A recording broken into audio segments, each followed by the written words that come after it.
So I'm in the house. I'm hiding from the branches falling. I wasn't really going to show you guys, but remember that storm last year? The windstorm that took everything out? Well, a friend let us borrow his boom lift, and so we are trying to prune our trees as good as we can.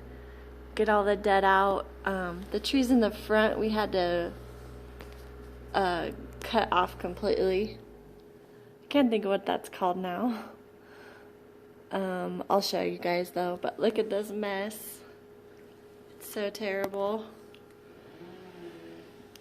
And pollard, I think. So these are elm trees. The elm trees, the front, and this tree is an elm tree.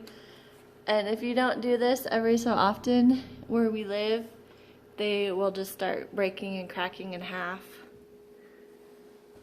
So he just stopped me to ask if he should take those top branches off. And I just wanted to say that we have no idea what we're doing. We tried to look at some articles and things online and read about it, and there isn't a lot. And this tree is so old, if you can see the trunk at the bottom. There's not a lot online about it, and around here we see them being pollarded and then just growing crazy, but they'll pollard them like way at the bottom.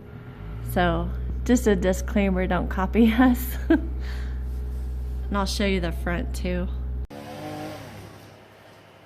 It's such a crazy mess. So we're cutting that tree out all the way. When we first got here, we cut the dead out and it just stayed like that. It never really grew back. And then these are the elm trees. There's 4 big elm trees. Look at this mess. And then the apple trees we pruned up. There's 2 more trees in the bottom. We're taking the, I don't know if you can see. Those 2 trees we're taking out. And then we have the crab apple we pruned up. So this is just gonna take us forever. And we're trying to cut the wood out of it too. But I do have some tulips coming up, some daffodils getting ready to bloom, and a honeybee.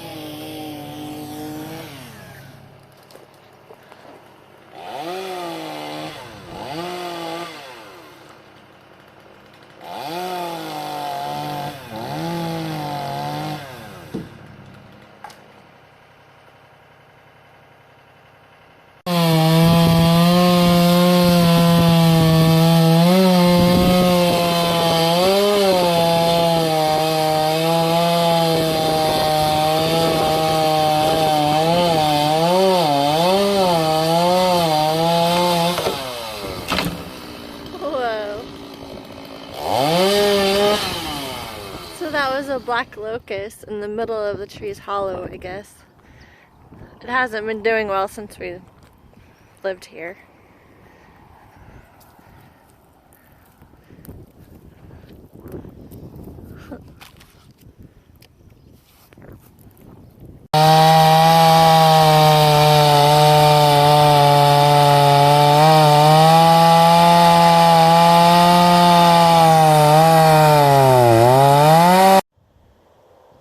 So he decided to make it into a Swedish fire log, and then we'll burn it this spring or fall, sometime this year. That way it'll burn all the way down and we'll be able to drive the lawnmower over it. And I'm super excited. I bought this new tree to go in its place. It's called Perfect Purple Crabapple, and it gets 10 to 20 feet tall and wide, and zone 4, or 3 I mean. And it's got kind of dark pink blooms and red to purple leaves. So super excited about that. We finally got it all cleaned up, and today we're supposed to get 30-mile-an-hour winds. So now we don't have to worry about branches falling on us or the cars or blocking the driveway.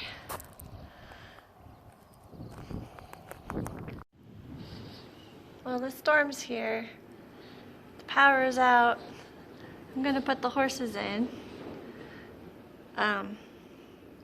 And the neighbor's shed just blew over. They have a building about the size of our little barn here. Let's see if you can see it. It's right there. They must not have tied it down or had it supported down, and it just flipped over. Alright, gotta get the horses in and move the calf. I'm in the barn. I tried to open that door. That's the big barn door. And of course the holder on the bottom came off. So I had to hold it with my body and try to screw it back in. The horses are right here. But the wind was blowing so hard because I had these doors open that they were too scared to come in here. So I'm not sure if I should just leave them in or leave them out or let them in here, because we still have Titty Two's in here too. Usually he's in the stall. I don't want him chewing on everything. So you have to make a decision. Do I want to lock them up in the dark? I don't know.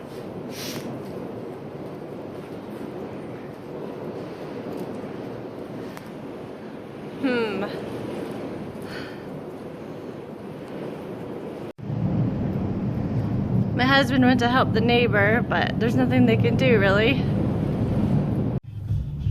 Alright, we're gonna go check the ranch, the wheel lines, but I got the other door shut, and so I opened that door so they can go in and out now. That's probably the safest. The wheel line is still good.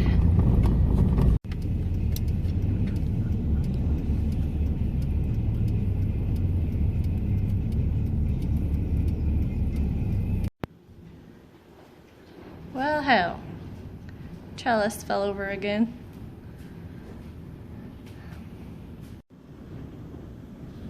Well, it's still blowing, and our road usually has no cars, and I hear sirens, so the highway must be shut down.